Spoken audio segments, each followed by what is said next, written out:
Une vie chrétienne sans sacrifice, j'ai envie de dire, ça n'existe pas. Parce que le sacrifice, en fait, d'une certaine manière, travaille. On va aussi essayer de... Mais gloire soit rendue à Dieu, les choses ont évolué. Ok? Alors, je ne dis pas aussi ici que pour une bonne vie chrétienne, il faut être très très riche. Donc, en fait, on passe d'un extrême à un autre. Ouais, on passe d'un côté extrême où on est flagellé. Quand tu souffres, tu te dis, je suis un bon chrétien. Non! Et l'autre aussi dit, il n'est pas riche, comme on peut entendre avec l'extrême, avec l'évangile de la prospérité. Oh, tu seras Dieu, tu dois être millionnaire, tu dois être millionnaire. Je n'ai rien contre les millions. Même si je ne l'ai pas encore. J'ai bien dit, je ne l'ai pas encore. Mais ce n'est pas non plus mal si on l'a. C'est pas non plus mal au corps. Ouais, si tu l'as pas encore, si tu veux l'avoir, ben, d'ailleurs, vous avez vu que les millionnaires, on n'a pas besoin d'être chrétien pour être millionnaire. Et donc l'approche, en fait, l'approche ici, c'est plutôt l'approche, et ça c'est ce que Jésus a fait. Jésus a dit, c'est l'état du cœur qui compte. C'est l'état du cœur qui est très important. Ce n'est pas, au fait, le reste. Ce n'est pas le reste, c'est l'état du cœur qui est très important. Et donc, les disciples sont réjouis du fait qu'ils appartenaient à Christ. Ils ont été combattus à cause de leur foi. Et nous aussi, nous devons être contents parce que certaines réalités peuvent nous arriver, doivent nous arriver, parce que nous n'appartenons plus au reste de ce monde, nous appartenons à Christ. Et Jésus lui-même, Jean chapitre 17, lorsqu'il prie pour ses disciples, il dit quoi? Je prie pour que tu les gardes, que tu les préserves. Et on a souvent peur du combat spirituel, mais on oublie que nous sommes préservés dans le combat spirituel. On oublie aussi que Paul a dit, Ephésiens chapitre 6, verset 10, tenir ferme. Et celui qui nous aide à tenir ferme, c'est le Saint-Esprit. En d'autres termes, ce qui se passe, c'est qu'il y a déjà la grâce, il y a déjà, en fait, la provision pour pouvoir tenir ferme. Mais maintenant, il faut que cette provision soit manifeste. C'est comme lorsque, pratiquement nous tous, à la fin du mois, on fait un peu les courses du mois. Mais maintenant, les courses du mois sont dans le placard. Si tu ne manges pas, tu vas avoir faim malgré que les courses du mois sont là. Donc le Saint-Esprit, c'est aussi ce gage qui nous a été donné pour que lorsque les trials, les épreuves arrivent, nous puissions être efficaces, nous puissions tenir ferme. Et un enfant de Dieu, Shalamande, les épreuves nous forment. Et j'aime dire, et c'est Jacques qui dit, non pas que Dieu nous envoie les épreuves pour nous envoyer comme s'il avait un mauvais cœur, non. Mais à travers les épreuves, il y a une formation qui est donnée, développée. Le caractère. Le caractère. En fait, en d'autres termes, le caractère, c'est l'être intérieur qui connaît Dieu, qui s'enracine de plus en plus dans le Seigneur, l'être intérieur, notre homme intérieur qui connaît Dieu, qui s'enracine de plus en plus à travers certaines réalités. Je prie Dieu qu'il puisse te relever. Je prie Dieu qu'il continue à te soutenir. Je prie Dieu que lorsque tu traverses les épreuves, où tu traverseras, lorsque on traversera les épreuves, que notre foi soit de plus en plus enracinée en lui, que l'on ne perde pas cette position et de dire « Ah, Dieu m'a abandonné ». Dieu lui-même a dit qu'il n'abandonne jamais. Donc, il ne va pas commencer avec toi. Il ne va pas commencer avec nous. Et donc, nous sommes appelés, nous sommes amenés à aller chercher la ressource là où elle est. La ressource est disponible. La ressource est disponible. C'était une bonne introduction qui fera le lien avec mon message. Mon message aujourd'hui, c'est peut-être... c'est rare, mais je veux commencer à parler de ça. Je vais nous emmener dans un sujet... Comme j'ai dit, j'ai parlé des millions, je veux parler de la libéralité, l'argent. On va parler de l'argent. Maintenant, ne baissez pas vos têtes. Aïe, aïe, aïe. Quand on parle de l'argent comme ça, on se dit, ah, il y aura des enveloppes à la fin. Non.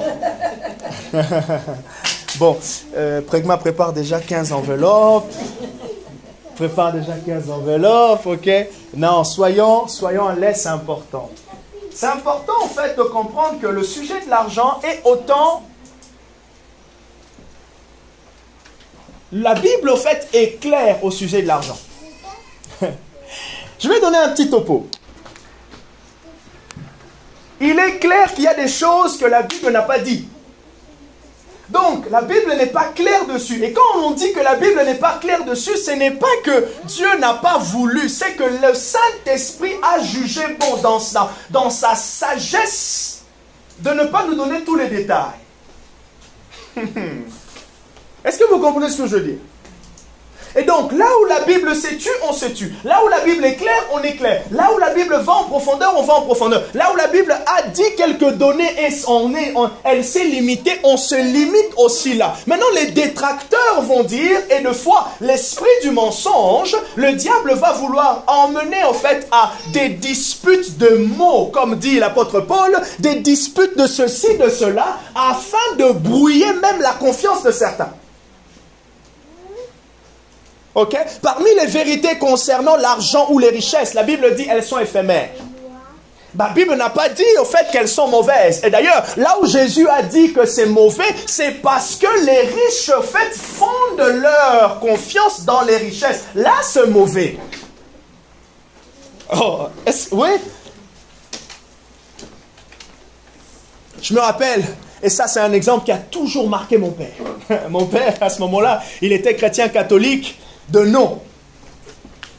J'ai raconté d'ailleurs à Lancelot, il avait tous passé très très bien dans son travail. C'était un homme, c'était parce qu'il est décédé, c'était un homme très intelligent, qui travaillait très très bien, il était connu. Enfin, tu travailles avec M. Kalinda, mais waouh, il est consciencieux, il est... Voilà. Chrétien du dimanche, comme ça, là, le dimanche matin, moi et ma mère, on est à l'église. Lui, il est devant son ordinateur, il fait des rédactions, compte rendu, avec sa petite bière fraîche et tout, avec le petit soleil du dimanche. À midi, il a son bon petit poulet. Ouais, il avait ses habitudes, en fait, qu'on aime, hein, ces habitudes-là, de fois du dimanche matin, les habitudes du week-end, hein, le golf, hein. Ces habitudes-là où lorsque Jésus vient, il te fait perdre ces habitudes-là. Il t'enlève ces habitudes-là. Pourquoi? Parce que là où Jésus rentre, Jésus te remplace. Amen. Voilà pourquoi nous autres maintenant, nos dimanches, pour moi et Barbara, c'est le dimanche soir. Oui, c'est le dimanche soir. Dimanche soir à partir de 18h ou 17h30. Pourquoi? Parce que le matin, tu es au culte, on a quitté ici peut-être à 14h, 14h30, tu arrives à la maison, tu commences à manger, tu te rappelles, dès que je mange la petite sieste, et à ce moment-là, à 18h, que le bon film du dimanche soir, et je fais les habitudes de mon père avec un bon petit poulet, cuisse de poulet. Et je suis content. Donc, certaines habitudes, tu vas le perdre, dans le sens aussi du sacrifice. Et l'apôtre Paul dit ceci, 2 Corinthiens chapitre 4, verset 12, il dit, la mort agit en moi, afin que la vie agisse en vous. Nous sommes plusieurs à vouloir et à proclamer la vie de Dieu, mais on oublie que la vie commence là où la mort est rentrée. La vie commence là où la mort est rentrée. La vie de Jésus que nous avons, ce n'est pas parce qu'il a déclaré la vie de Jésus que nous avons, c'est lorsque Jésus est mort qu'il nous a libérés. Il a libéré cette vie en abondance. Parce qu'il est mort, parce qu'il y a quelque chose qu'il a perdu. Et c'est important qu'on comprenne en fait que dans ce monde ici, pour pouvoir gagner ce qui est disponible, nous devons perdre de ce monde pour gagner les cieux. Amen. Nous perdons de ce monde, nous perdons certaines choses pour gagner ce qui est disponible. Colossiens chapitre 1, verset 1 à 3, il dit, vous tous donc qui êtes ressuscités avec Christ, recherchez les choses d'en haut, là où Christ est assis à la droite de Dieu le Père. Et nous recherchons à travers le désir. Nous recherchons avec la soif de Dieu. Nous recherchons à travers l'obéissance. Et donc je disais, au sujet de l'argent, la Bible est claire. Et puisqu'il y a eu des dérives, nous sommes maintenant inconsciemment de fois bloqués. Nous nous bloquons. Parce qu'au fait, lorsqu'on parle de l'argent, on pense, et encore, dans l'église, on pense que dans l'église, lorsqu'on parle de l'argent, on vient nous dépouiller. Non. Dieu, retenons ceci. Rien de tout ce que nous allons donner à l'église concernant Dieu va équivaloir à la valeur de ce qu'il nous a donné. Amen. Rien. Même si aujourd'hui quelqu'un, il y a des gens, des hommes de Dieu qui ont reçu des dons, même si quelqu'un vient aujourd'hui, me donne une voiture, il m'offre une chaussure, tout ce que vous voulez ne va jamais équivaloir à quelqu'un qui gagne beaucoup, il donne 3 000 € par mois à l'église, il donne tout ce que vous voulez, jamais ça va équivaloir à la semence de Dieu, à la vie de Dieu. N'hésitez pas, on peut échanger, c'est un échange. Pas parce qu'on parle de l'argent que je vais monopoliser la parole. N'hésitez pas. Non, jamais. Et ça, c'est important. Donc, du coup, dans ce sens, en fait, j'ai simplement intitulé mon message « Quelques puissantes vérités, 10 puissantes vérités bibliques dans la pratique de la libéralité. » Certaines, en fait, une pensée, des vérités à savoir lorsque l'on donne. Et ce qui est drôle, c'est que pendant que nous, on va lutter avec les vérités bibliques, le diable sait. L'ennemi sait que ça, c'est puissant. C'est tellement puissant, mais pour que je les empêche de pouvoir expérimenter ça, il faut que je les embrouille. Il faut qu'il y ait certaines dérives, que je profite, au fait, dans le cœur de certains serviteurs de Dieu où Dieu n'a pas assez travaillé le cœur. Et donc, je sais que si j'arrive à toucher avec ces erreurs ici, oh, je vais créer une hécatombe, une débandade. Et donc, le temps que les autres puissent se ressaisir, avoir dans la sagesse, oh, le méfait, tu vois, la nouvelle est déjà répandue. C'est pour cela. Quelqu'un a dit, et il y aura toujours des erreurs des hommes de Dieu, des pasteurs, dans l'église. Par contre, c'est aussi important que l'on comprenne que ce sont des hommes. Mais maintenant, regardez l'équilibre. Paul a dit, dans cet équilibre, que ceux qui sont appelés à la charge du service soient jugés d'une certaine manière. Ils doivent être responsables et, au fait, ils doivent s'élever à comprendre que là où ils sont, ce n'est pas rien. Et c'est là qu'on voit aussi que Dieu traite durement. Et quand je dis durement, c'est que Dieu veut que on puisse ne pas, comment on dit le terme? Ne pas prendre à la légère certaines réactions dans notre marche avec lui. Ne pas prendre à la légère. Pourquoi? Parce que l'ennemi de ton âme, l'ennemi de l'église continue de regarder. L'ennemi de l'église, il continue de se balader.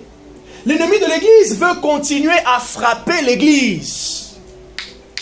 Ah, nous sommes bien, dans notre église, il y a Dieu, on s'aime bien, comme certaines personnes qui sont arrivées de fois, ils disent, ah, il y a vraiment, on sent l'amour, il y a l'accueil et tout, c'est bien, peut-être qu'on le fait naturellement, on ne réfléchit même plus, mais l'ennemi de l'église veut que cet accueil soit brisé. L'ennemi de l'église, il veut. Et maintenant, Paul, et plutôt Jésus a dit à Pierre, j'ai vu qu'il voulait te cribler, mais moi j'ai prié pour toi. J'ai prié pourquoi? Pour que lorsque toi tu vas tenir ferme, tu puisses aussi être un soutien pour ton frère. Amen. Et l'ennemi de l'église veut qu'on ait le langage de Caïn. Ah, ça ne m'intéresse pas, c'est sa vie, de toute façon, c'est sa propre vie. Non, je suis le gardien de mon frère.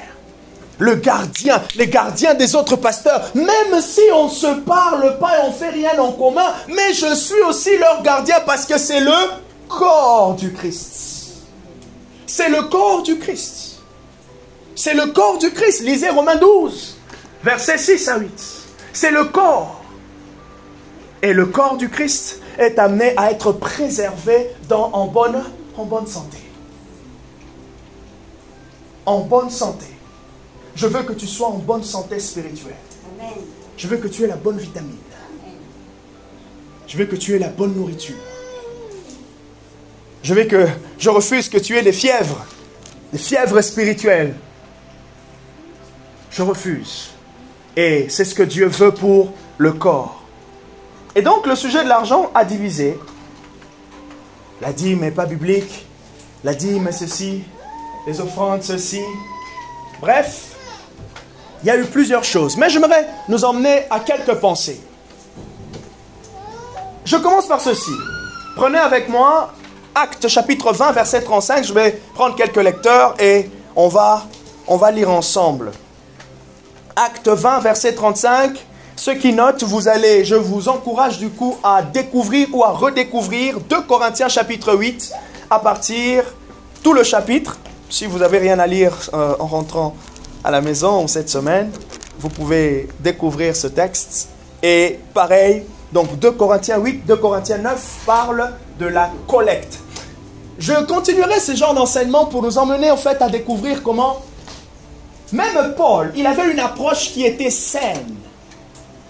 Je profite pour dire ceci. L'approche avec l'argent, c'est important qu'on ait une approche saine. Ça veut dire en fait qu'on est cohérent. On est dans le juste milieu. Tout le monde connaît l'histoire, au fait, de ce que Jésus dit dans les évangiles, je crois, lorsqu'il y a une femme qui est en train tout le monde vient donner, et Jésus dit, mais cette femme, elle a donné plus que les autres, parce que les autres ont donné de leur superflu, mais elle a donné le nécessaire. Ah, c'est là, au fait, le terme important, le nécessaire. Ah, mais comment je donne à l'église? Moi, je n'ai pas beaucoup. Oh, là, déjà, il y a un problème. Dieu n'a pas dit de donner beaucoup. Quand vous lisez 2 Corinthiens ici 8, l'apôtre Paul dit que chacun donne selon ce qu'il a résolu dans son cœur. Donc l'emphase est mise dans un autre part. Or nous on met l'emphase au fait sur le plein. Et maintenant regardez comme Dieu il est regardez un peu la sagesse de Dieu. Comment là où nous on met l'emphase, c'est pas là où Dieu met l'emphase. Là, on est en train de parler de l'argent. Ah, mais, pasteur, mais moi, tu vois, moi, je ne sais pas prier. Oh. Je ne sais pas prier. Donc, en gros, est-ce que je peux dire quelque chose ici? Oui. C'est en priant que tu deviens enfant de Dieu ou c'est tu es enfant de Dieu, c'est pour cela que tu pries?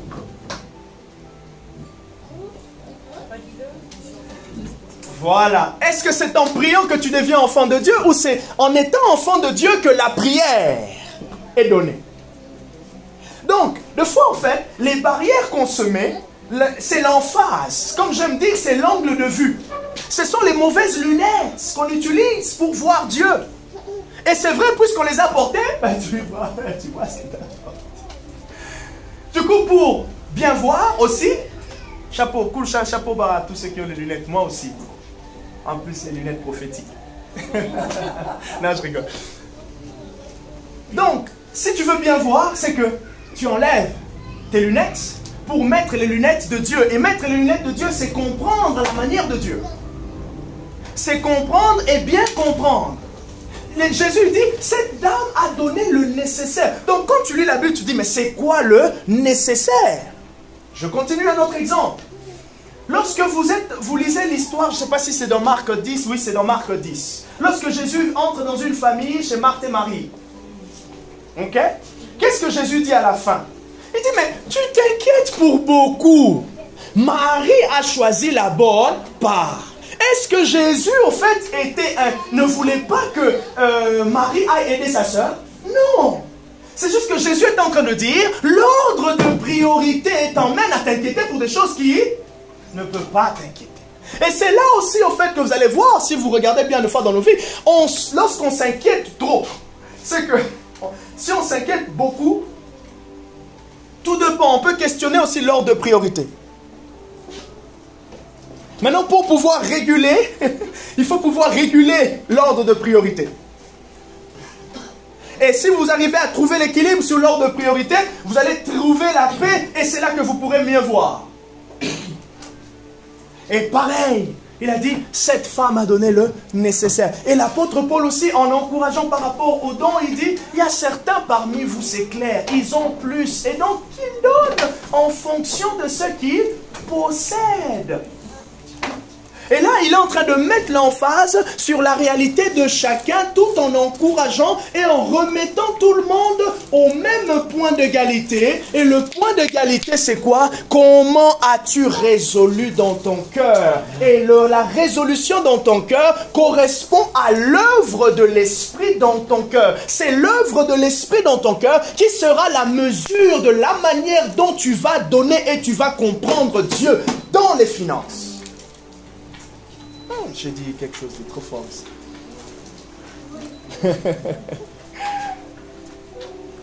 Oui. Et c'est là que vous allez voir. Et l'apôtre Paul, maintenant, il continue, il dit, c'est là en fonction de comment vous avez résolu et comment vous œuvrez que Dieu ajoute la semence. Il continue à ajouter la semence. Ok?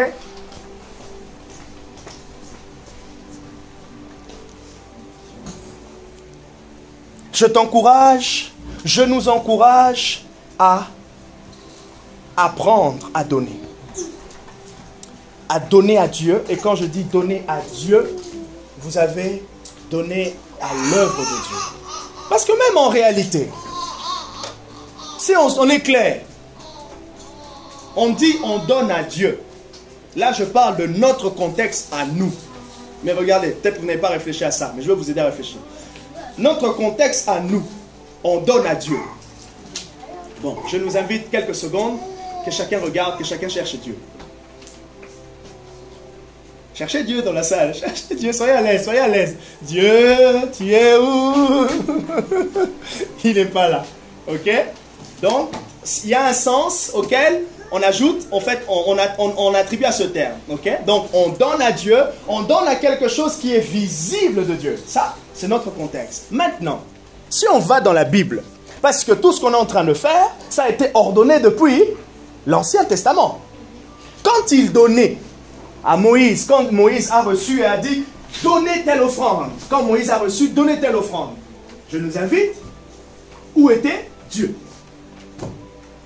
Est-ce qu'on l'avait vu? Donc, en fait, nous sommes dans la même réalité.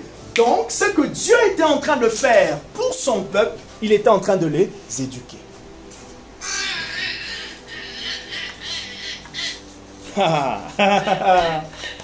Ah, et là, ça change tout. Dieu était en train d'éduquer son peuple. Dieu était en train...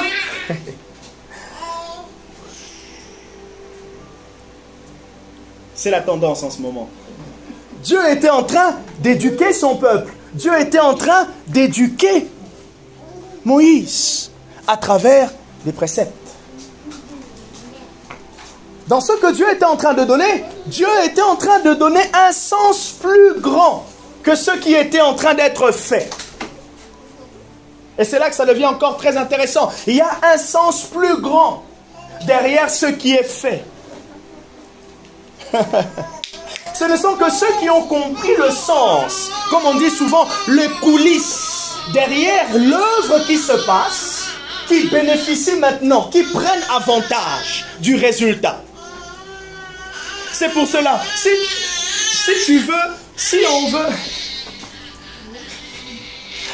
Oh papa, il dit amen, il est content pour son papa qui prêche. On a des futurs prédicateurs ici. Il y en a de ceux qui viennent devant, il y en a de ceux qui... Bon. Oh là là là là. Ah d'ailleurs, ça serait bien que on se rappelle de ça à chaque fois qu'on vit des moments intéressants. Même si on cherche à ce que les enfants au milieu de nous soient un peu plus calmes. Mais c'est important, et j'ai pensé à ça les autres fois, quand on prie des fois les uns pour les autres, c'est important qu'on prie aussi pour les enfants qui sont là. Okay? Qu'on les impose les mains, les parents, vous les imposez les mains aussi, parce que nous sommes en train de semer. Et on sème, on sème, on sème, on sème pour voir ce que l'on veut dans nos enfants. Que lorsqu'ils vont grandir de plus en plus en âge, de comprendre, de recevoir, qu'ils puissent accepter et recevoir Jésus. Ok? Donc, qu'on pense à le faire le plus qu'on peut à chaque fois qu'on a des moments puissants et dans nos cultes. Et donc, je disais, ce sont ceux qui comprennent le sens derrière qui arrivent à bénéficier de ce qui est disponible. Il y a un sens derrière la libéralité. Il y a un sens derrière donner. D'ailleurs, vous allez comprendre qu'au fait, donner est simplement le sacrifice. La Bible dit quoi? Jean chapitre 3, verset 16.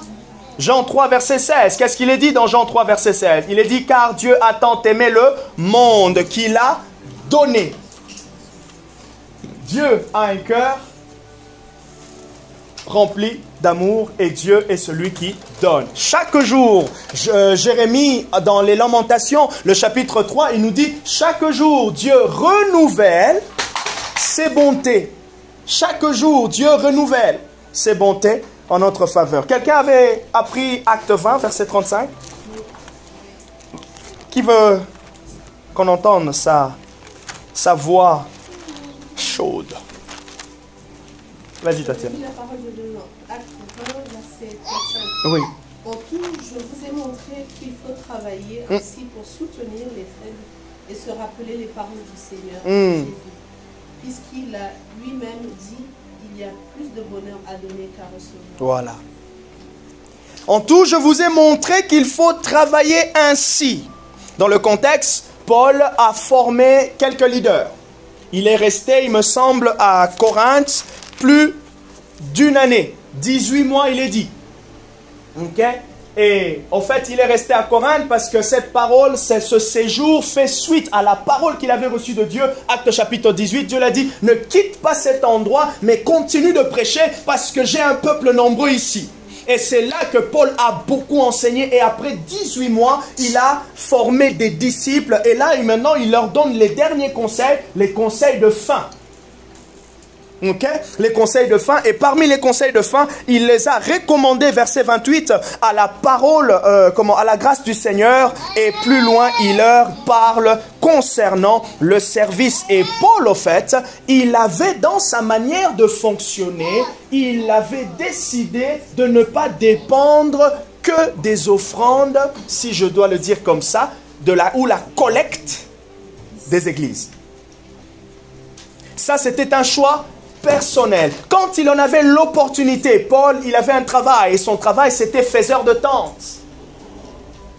Je vous ai parlé de l'exemple fait d'une personne qui a choqué mon père. Cette personne a travaillé avec mon père, donc il avait un très très bon travail avec un bon salaire. Du jour au lendemain, la personne s'est levée et elle a dit, j'arrête tout pour aller servir Dieu. C'est quelque chose qui a toujours choqué mon père. Ok? Vous ne pouvez pas toujours rentrer, douter de ce que les gens reçoivent, mais vous allez avoir la véracité de ce que les gens reçoivent dans la pratique. Ok? Dans la pratique, les années. Cette personne, après quelques mois, après avoir quitté le bon travail qu'il avait, il revient chez nous pour pouvoir, il demande à mon père, il vient voir mon père et lui demande de l'argent. Et c'est clair que mon père lui dit, mais le Dieu que tu as quitté pour aller servir, pourquoi il ne te donne pas?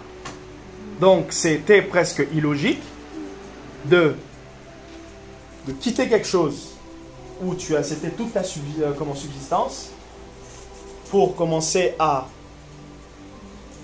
être dans le manque à cause de Dieu. C'est pour cela, c'est quand vous recevez, quand on reçoit certaines paroles comme « quitte ton travail, arrête ceci pour me servir », si Dieu te dit ça, Dieu, il est sage. Okay? Dieu est sage. Donc, il y a des provisions qu'il va disposer. C'est un projet qui est lourd à porter, surtout si tu as une famille, tu as un enfant. Donc Dieu, il n'est pas non plus en train de faire de tout et n'importe quoi. Non, Dieu lui-même a dit, l'ouvrier mérite son salaire. Okay? Donc quand Dieu nous emmène dans certaines réalités, il y a une sagesse de Dieu derrière. Et Paul, il dit à ces serviteurs de Dieu qui restaient, il dit, je vous ai montré qu'il faut ainsi travailler. Bien sûr, les collectes vont subvenir à certains de vos besoins, vous en avez droit, mais si vous en avez aussi l'occasion, travaillez. Et l'apôtre Paul lui-même, il dit, j'ai travaillé au fait pour ne pas vous être à charge. Mais tout en encourageant en fait à la libéralité. C'est là que je nous ai encouragé à lire 2 Corinthiens 8, 2 Corinthiens 9. Il encourage à la libéralité. Tout en travaillant. Ok? Et donc c'est très important. Est-ce que ça va? Je vous pose la question. C'est quoi la libéralité pour vous? C'est quoi la libéralité? Quelqu'un va dire, est-ce que c'est un mot qui se retrouve dans la Bible? Qui peut Lancelot, tu peux me préparer? Romains 12, versets 6 à 8. Qu'est-ce que vous entendez par libéralité? T'as dit? Générosité. Liberté. Libéralité. Liberté. Générosité. Qu'est-ce que vous entendez par libéralité? Prospérité. Quelque chose qui n'est pas imposé. Quelque chose qui n'est pas imposé par une tierce personne. Hein? Un don. Hein? Ne pas se sentir oppressé. Ok? Très très bien. Je vous donne 3 définitions. La libéralité, premièrement, c'est une disposition du cœur à donner largement avec générosité. Disposition du cœur à donner.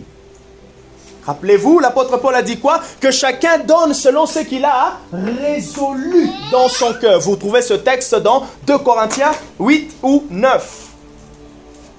Deuxième définition concernant la libéralité, c'est également un acte par lequel quelqu'un procure à autrui un avantage sans rien attendre en retour. Quelqu'un procure à autrui un avantage sans rien attendre en retour. D'accord? Donc la libéralité, c'est aussi une disposition qui consiste à donner largement et de manière désintéressée. Ok? À donner largement et de manière désintéressée. Troisième définition, la libéralité, c'est partager de manière volontaire. C'est bien avec ceux qui sont dans le besoin. Partager de manière volontaire. Vous avez les termes volontaire, désintéressé, sans rien attendre en retour. Et ça, c'est très important de pouvoir comprendre cela.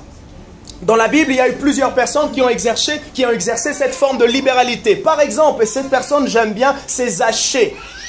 Dans Luc chapitre 19, du 1er au 8e verset. Qu'est-ce qu'il est dit au verset 8? Lorsque Jésus est rentré chez Zachée, il a soupé avec lui. Ok? Et à un moment donné, Zachée se lève et il dit, si j'ai pris quelque chose de quelqu'un, je remets, je donne. J'aime bien en fait cette histoire. Pourquoi? Parce que ça correspond aussi à l'œuvre de Dieu. Dans la vie de Zachée, Jésus avait dit quoi? Ah, viens Zachée, hâte-toi de descendre parce que le salut va rentrer dans ta maison. Et l'un des signes par lequel on voit le salut dans la maison de Zachée, c'est le fait qu'il est devenu généreux. C'est beau ça, non? L'un des signes qu'on voit que Zachée a changé, a été transformé, Zachée est devenu généreux.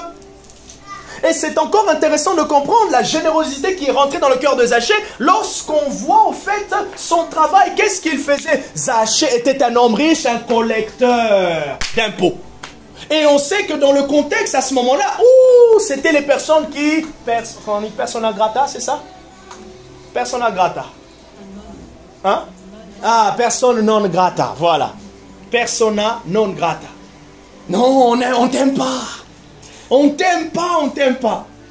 Et l'un des signes que le royaume est venu, Zachée a dit, oh, qui j'avais escroqué ici? Ah, non, ça ce n'est que Jésus qui peut le faire.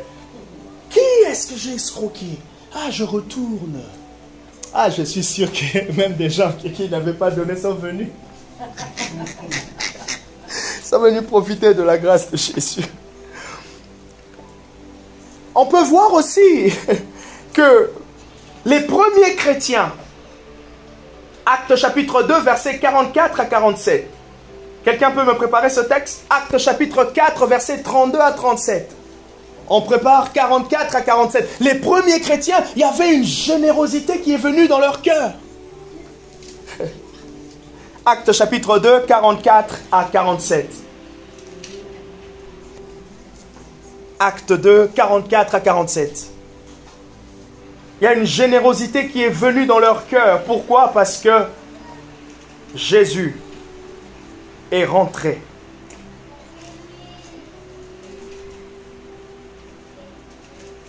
Quelqu'un l'a trouvé? Ah ben je suis dans les actes.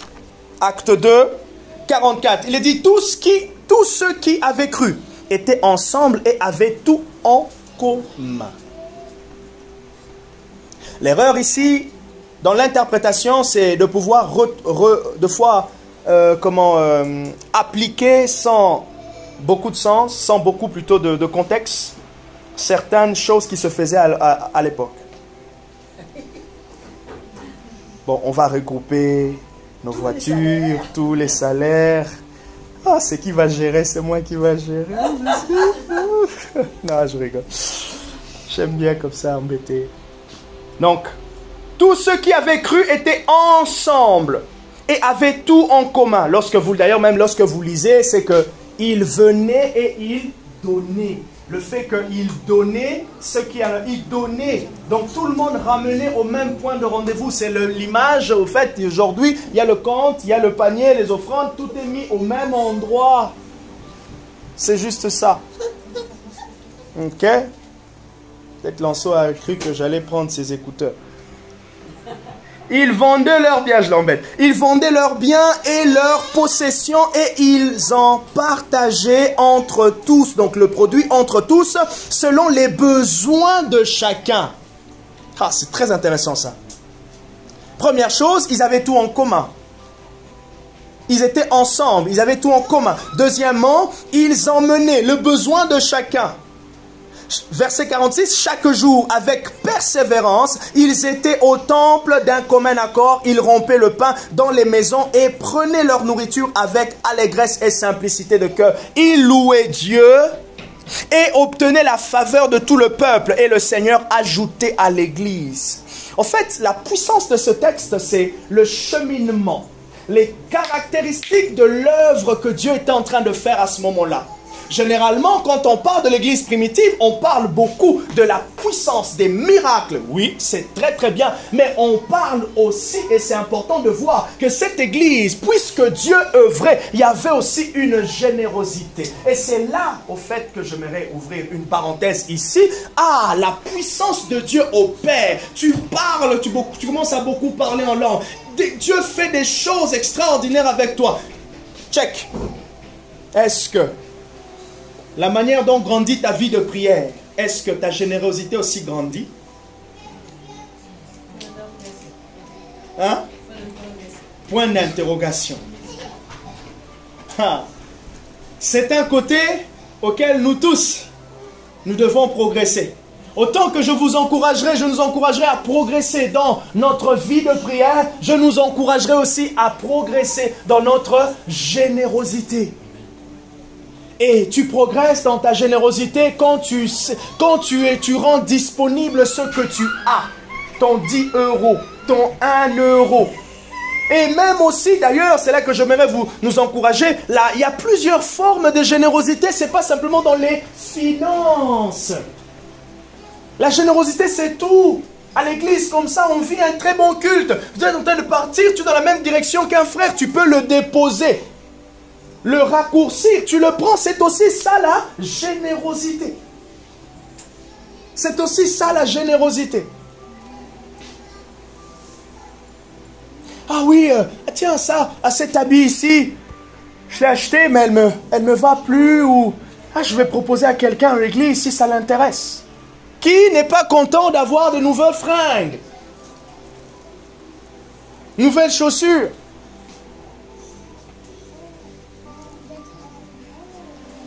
Comme une fois, je reste comme ça à la maison, quelqu'un, un couple passe et tout, et paf. Et là, on me donne un cadeau. Oh, même ma femme était là, elle me regardait, elle rigolait, parce que c'est rare. Ah ben, c'était un samedi, le dimanche, j'ai chaussé, j'ai mis les chaussures. Et j'étais content de le mettre. Pourquoi? Parce que c'était un acte généreux. Lorsque la personne n'a pas demandé, vous lui faites un acte généreux, vous avez touché son cœur. Et partout où le cœur est touché, sachez que la sincérité de la bouche va parler. Voilà pourquoi, en fait, voilà pourquoi c'est important d'apprendre à toucher le cœur de gens. Parce que, comme la Bible dit, c'est de l'abondance du cœur que la bouche parle. S'il y a des bonnes, le cœur des gens touchés, ils parleront toujours de bien de vous. Toujours. Et c'est pour cela, du coup, certaines personnes ayant compris cela, de fois, on passe dans la dérive. Il faut toucher le cœur du pasteur avec une bonne semence. Oui. Hein? Après, ça dépend. Ça dépend. Mais, si tu pars dans la dérive, c'est pas bon. Mais c'est important. C'est important. Apprendre à toucher le cœur de Dieu. D'ailleurs, on entend souvent cette expression, toucher le cœur de Dieu. En fait, je mets vraiment un cadre. Ne pensez pas ici que je suis en train de faire une pub pour qu'à la fin, tout le monde vienne. Ne prenez pas ce côté-là de la prédication. Ok? Même si je ne refuserai pas un acte généreux. Je ne refuserai pas. Et moi, je ne me le refuserai pas de donner aussi à quelqu'un. Pourquoi? Parce que, ce que je fais, j'ai compris. Voilà maintenant ce qui se passe lorsque nous sommes généreux les uns envers les autres. Prenez Actes chapitre 10, verset 1. Acte 10, verset 1. Acte 10, verset 1. Qu'est-ce qu'il est dit ici? Acte 10, verset 1. Il y avait à Césarée un homme du nom de Corneille, centenier de la cohorte appelée italienne. Il était pieux et avec toute sa maison, il craignait Dieu. Il faisait beaucoup d'aumônes au peuple et priait Dieu constamment. Oh, verset 2, qu'est-ce qu'il est dit? Il faisait beaucoup d'aumônes au peuple et priait Dieu constamment. C'est important de comprendre. Vous connaissez cette histoire et plus tard, cet homme est visité par Dieu. Au fait, Dieu l'utilise comme une porte d'entrée. La conversion de la maison de Corneille a ouvert la porte à l'évangile vers les gentils. La Samarie et tout. Non, au-delà même. Au-delà, parce que la Samarie était déjà évangélisée. La Samarie a été évangélisée par Philippe, l'évangéliste.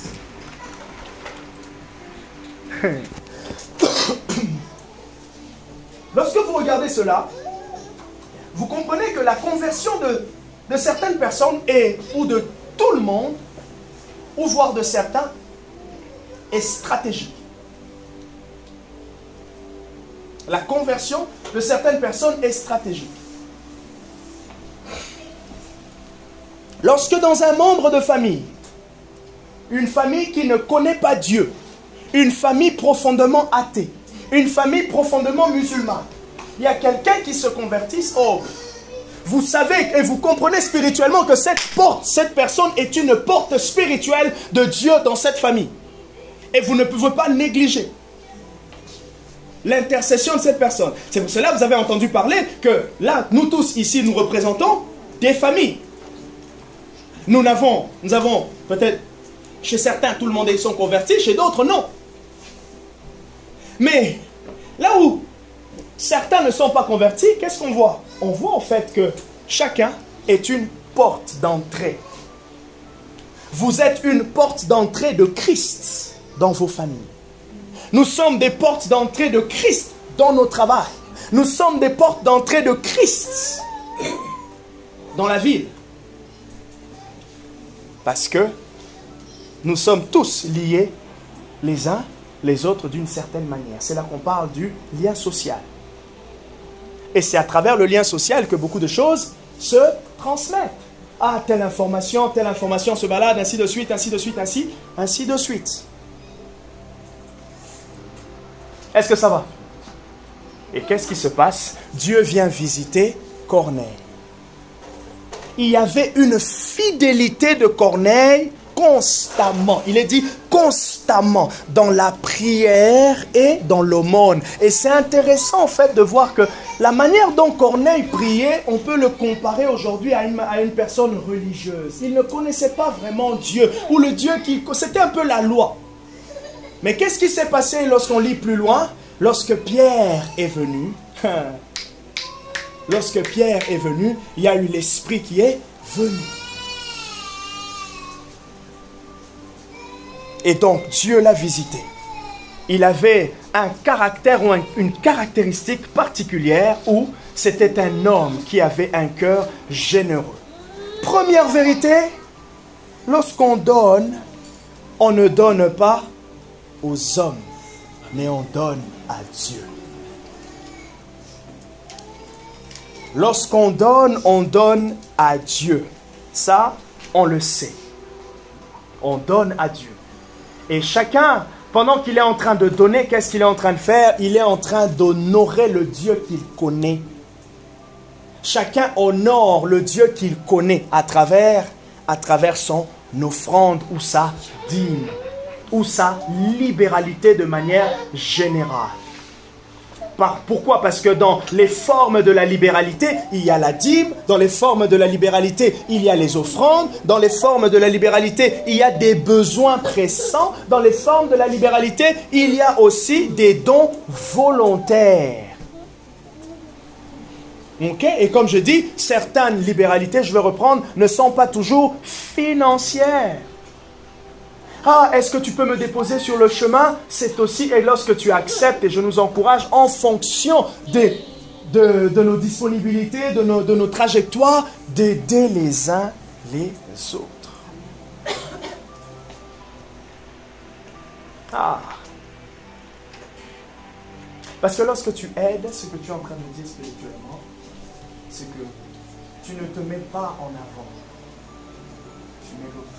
Donc tu es en train de conjuguer le don de soi. Donc tu es en train de dire à notre chair qui a la tendance d'être égoïste. Nous avons tous une certaine mesure d'égoïsme. Tous. Ça veut dire simplement se mettre en avant pour toi. Ça c'est lié à notre faiblesse. Mais lorsqu'on conjugue la libéralité, on s'engage au fait. De la même manière que Rekotua, Skaparia, Palaharia, Glikaparia, Glesa. De la même manière, lorsque tu conjugues la libéralité, tu es en train d'engager le don de soi. Tu refuses l'égoïsme. Tu acceptes de donner comme Dieu. Deuxième puissante vérité, donner fait partie du culte. Et c'est aussi une adoration que nous rendons à Dieu. Nous allons maintenant adorer Dieu. On adore avec nos paroles. Et à la fin, lorsqu'on est dans le culte ou même dans la prédication, pour certains, le fois, ce n'est plus le moment intéressant. Le culte, c'est le culte qui est intéressant. Et quand vous voulez profiter du culte, vous profitez de A à Z, du début à la fin. Vous voyez? De A à Z. Le temps de prédication, le temps de louange, il y a un moment des annonces, il y a un temps de témoignage, il y a un temps où tu pries, il y a un temps où tu écoutes, il y a un temps... Tout ça, c'est le culte et le moment aussi des offrandes. C'est aussi le culte. Et comme je dis souvent, ce n'est pas là, à ce moment-là, qu'on doit faire des têtes un peu sérieuses d'une certaine manière, où c'est comme si on devient un peu plus... Non. C'est aussi là, pendant que tu donnes, tu peux rater, tu touches ton billet, tu touches ta pièce, tu repelina, paliochtoclalia. Parce qu'à ce moment-là aussi, même si tu ne donnes pas une parole de connaissance, mais c'est aussi puissant. Ah, si tu fais un virement tous les mois, repenataya machata, tu es devant ton compte, tu as ton montant, taria palakataya chata, tu prends même 5 minutes, Seigneur, je te remercie parce qu'en ce mois encore, j'ai l'opportunité, parce que je me suis bien organisé, j'ai l'opportunité de donner, je te remercie pour tout ce que c'est que cet argent va servir, la paria machete. Je vous raconte une histoire d'un homme qui recherchait le prophétique. Il recherchait à grandir dans les dons. Si je vous dis, vous voulez grandir dans les dons, la seule chose, ce qui va venir dans notre tête, ça serait quoi? Jeûne et prie. Mais on oublie que même dans les finances. Et cet homme, un jour, il a fini sa quête, il était motivé, il a fini sa quête. Ah, un jour, il va, je ne sais pas s'il était en train de... Il y avait une réunion dans la ville où il était. Et dans cette ville, il voulait participer à cette réunion. Il dit à sa femme, j'aimerais aller dans cette réunion-là. Et il rentre en prière, Seigneur, je veux participer à cette réunion-là. En tout cas, je suis content de ce que tu vas faire, mais je m'attends à toi. Et on dirait que le Saint-Esprit lui dit, prends 1000 $ ou une somme, va donner à cette réunion.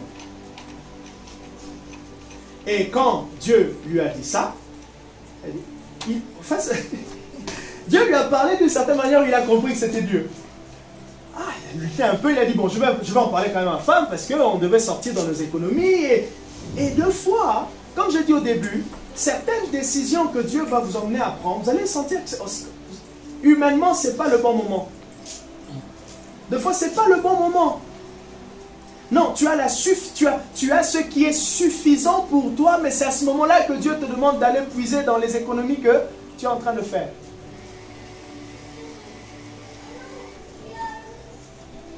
Que chacun, selon la grâce de l'Esprit.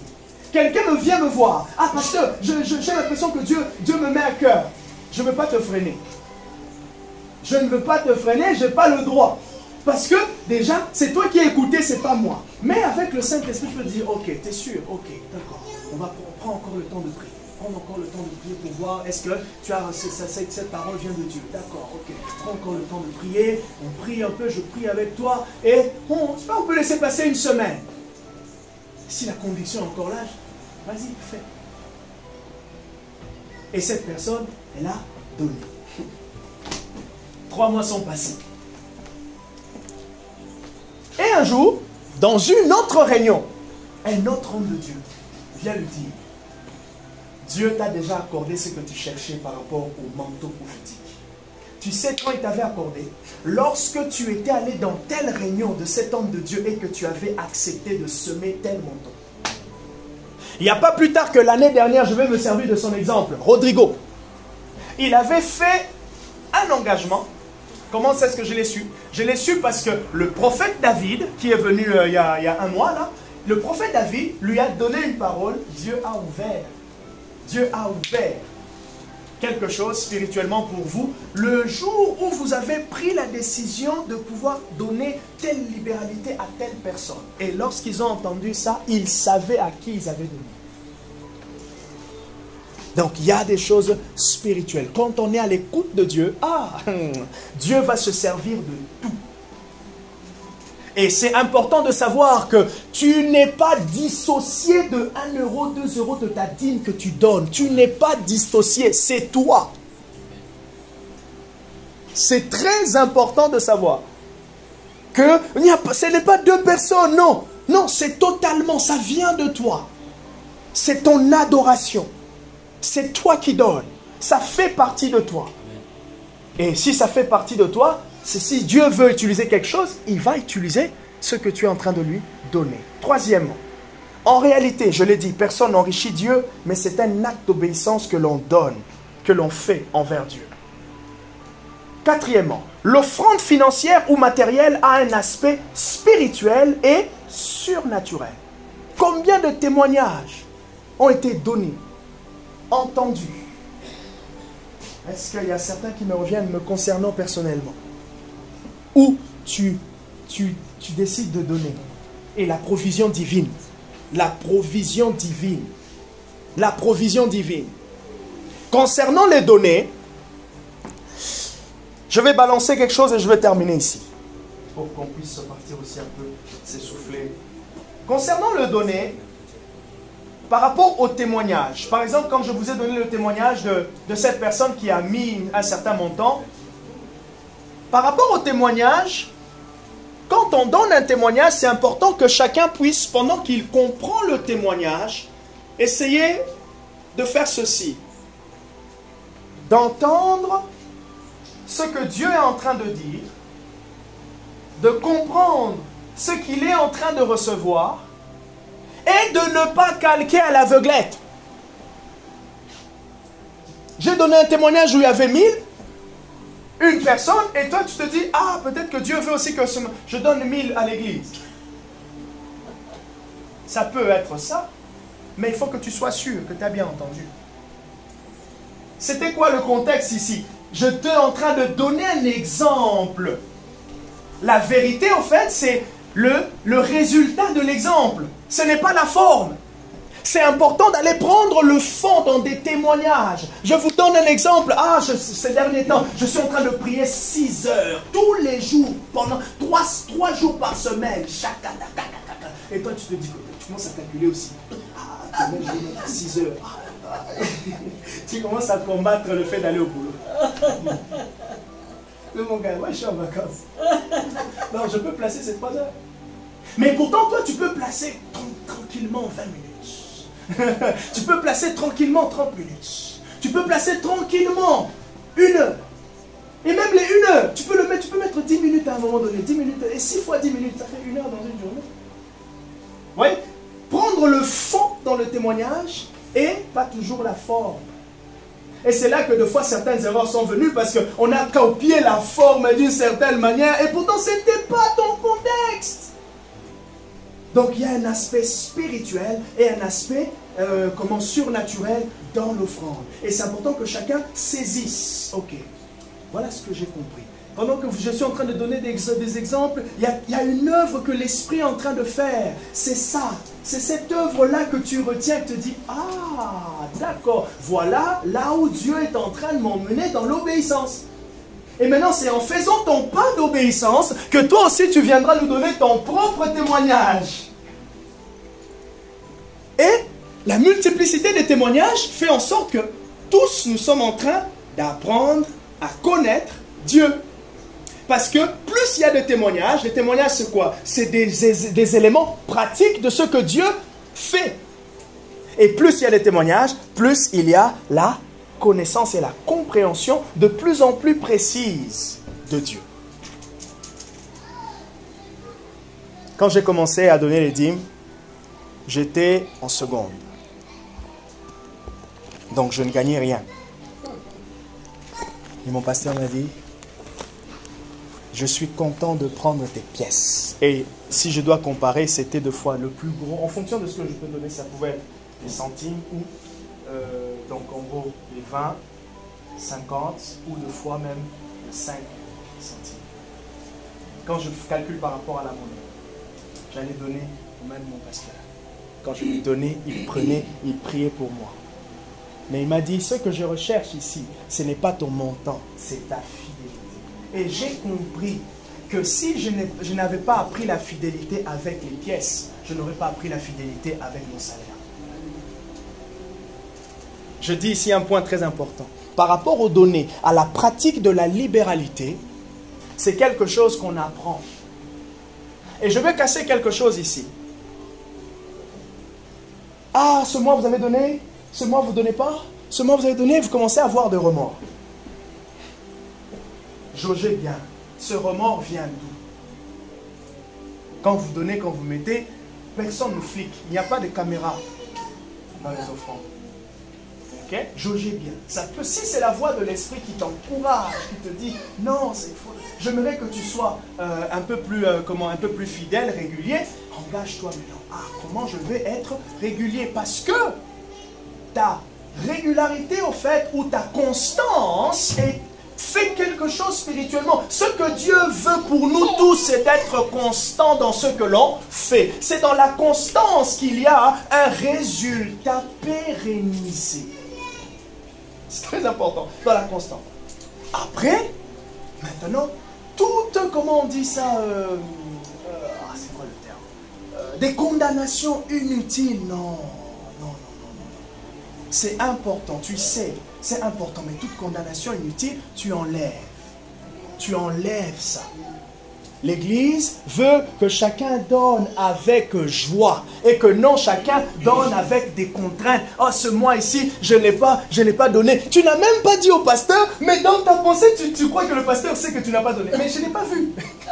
Et tu crois que je sais? Non, je n'ai rien vu. Et nous ne sommes pas là pour contrôler. Nous sommes là, j'enseigne, pour encourager. Parce que ça fait partie de nous, de la vie chrétienne. Never control, je ne contrôle pas, je vous encourage et moi aussi. Parce que ce que Dieu veut, c'est que nous puissions porter des bons fruits. Et que chacun, quand il donne, il est content. Et même tu peux dire, Seigneur, je te défie. Ce mois, je veux donner ça. Ah, mon mari, oh, ma femme, on va être en prière. Ah, on va faire ça, on va sacrifier, on va donner. En fait, tu as décidé de jeûner, tu as décidé de prier, tu as mis tous les enjeux à tes côtés. Tu as mobilisé tout ce que tu sais pour pouvoir expérimenter Dieu. Et là, tu vois la percée. Quand tu te tiens ici, tu donnes un témoignage. Il y a quelqu'un qui dit, oh, mais au fait, il y a juste ça que je n'avais pas fait. Il y a juste ça que je n'avais pas fait. Je te remercie pour mon témoignage, ton témoignage. Et tu rentres, tu dis, tu vois, je demandais à Dieu, je lui dis, mais Seigneur, qu'est-ce que je peux faire d'autre? J'ai comme l'impression que ça, je n'ai pas fait. Écoute, ce mois, pendant 3 mois, on va faire ça, on va jeûner. Est-ce qu'on n'a pas déjà pris ce genre de décision? Pendant 3 jours, on va prier. Mais c'est normal, vous pouvez prendre aussi ce genre de décision. Ce mois-ci, je vais donner autant. Ce mois-ci, je vais appliquer la libéralité parce que c'est aussi puissant. C'est vous, avec Dieu. Et lorsque vous allez avoir le résultat, vous-même, vous allez connaître Dieu, vous allez dire, ah, ok. Donc, ça c'est important aussi. C'est encore dans mon parcours. On sait tous que le parler en langue est puissant parce qu'on a entendu des témoignages sur le parler en langue. La dîme est puissante. Certains ont expérimenté la provision avec la dîme parce qu'ils ont été fidèles. La prière est puissante parce qu'on a entendu le témoignage de la prière. La parole de Dieu est puissante. Plusieurs choses. Et donc, il y a des témoignages en tout. Tout simplement, tout dépend de la manière dont ce que vous saisissez, comment Dieu vous parle et comment vous l'appliquez. Tu n'as pas donné un témoignage l'année dernière? Hein? Pour son frère. Il avait décidé en début d'année, l'année dernière c'était l'année de la prospérité spirituelle. Il a décidé de faire quoi? Tu peux donner 5 minutes, j'ai terminé. Ton témoignage. Mon témoignage c'était l'an dernier. Oui, en début janvier. Oui, début janvier, quand le pasteur avait donné le thème de l'année. Et Dieu avait mis à mon cœur de pouvoir donner une dîme. Et dans cette dîme, c'était concernant mon petit frère qui était en Afrique. Et donc, depuis, on est en train de trouver les démarches de comment faire venir. Et donc, j'ai semé dans cette démarche, vraiment, comme le pasteur a dit, c'était vraiment une parole que Dieu m'a mis à cœur. Et donc, j'ai donné la dîme. Et Dieu, n'est-ce pas, a suscité les moyens pour faire venir mon frère il a trouvé du travail ici en France. En plus du travail, un logement. Et donc, on n'avait absolument plus rien, je n'avais plus rien à dépenser de quoi que ce soit. Et Dieu, dans sa providence, s'est occupé du reste. Et donc, c'est vraiment dans l'optique du message de la libéralité et de la dîme. Il a lui-même décidé de faire une semence. Il est venu me voir, j'ai prié pour lui. Dieu est bon. Au courant mars, dans un culte un mercredi comme ça, je prophétise, je dis, par rapport à ton frère, est-ce qu'il n'y a pas ça, je prophétise. Pouf, son frère vient. Son frère arrive ici. Je prophétise encore par rapport au travail. Son frère a commencé à Paris. Je l'ai envoyé. J'ai prophétisé qu'il va aller à Lyon. Aujourd'hui, il est à Lyon. Vous voyez, donc chacun peut se challenger en fonction de ce qu'il a compris, tout en étant dans la joie, dans la sagesse, mais aussi dans éviter la condamnation du « on me voit ». Non. Non, Dieu, c'est entre vous et Dieu. Est-ce qu'on peut préparer nos offrandes? Et je vais dire quelque chose ici. Vous savez, quand Dieu me parle concernant, ou de manière générale, quand il y a une deuxième voix vous concernant, c'est qu'il y a eu un temps d'insistance de la part de Dieu, personnellement, mais vous ne l'avez pas saisi. Donc, le but de Dieu, c'est de vous faire rentrer dans ces voies-là. Ok? Et quand Dieu a insisté, Dieu a parlé, il y a des paroles de connaissance qui viennent vous concernant dans un domaine, sachez que soit Dieu vous a parlé avant, mais vous n'avez peut-être pas percuté.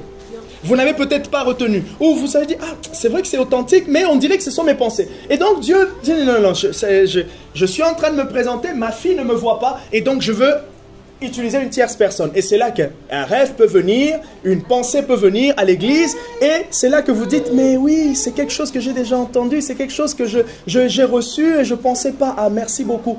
Dieu rappelle. Est-ce que nous pouvons donner notre offrande ce matin avec joie, selon ce que tu as résolu? Tu pourras, s'il te plaît, Craig m'a passé, prendre le panier, et ceux qui veulent le faire sur Internet, vous le faites. Ceux qui veulent le faire sur place, vous le faites. Ceux aussi qui, à partir du message, prennent des décisions, vous prenez des décisions. Personne n'est surveillé lors des offrandes. Gloire au Seigneur.